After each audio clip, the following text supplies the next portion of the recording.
Tu nous parles souvent de ta maman mais jamais de ton papa. Aujourd'hui, c'est le cas. Quand j'étais tout petit, je devais avoir 2 ans, mes parents étaient déjà séparés. Du coup, de temps en temps, j'allais chez ma maman et ensuite j'allais chez mon papa. Oui, trop mignon le papa et la maman. À ce moment-là, aucun souci pour moi de dormir tout seul.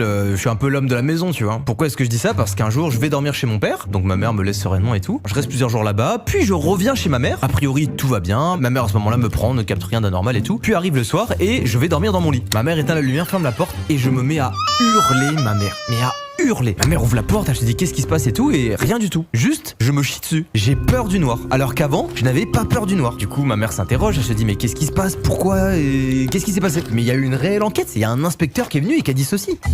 Mais madame, tout est clair, votre fils a peur du noir. Mais je le sais qu'il a peur du noir, je vous appelle pour ça. On a eu le fin mot de l'histoire, et bah vous l'avez vu dans le titre. Mon père m'a oublié dans sa voiture toute une nuit. Fin de la vanne. J'arrive pas à comprendre comment c'est possible. Après ça va, ça aurait pu être pire, tu vois. D'un côté, il y a les pères qui t'oublient dans la voiture, et puis il y en a qui t'oublient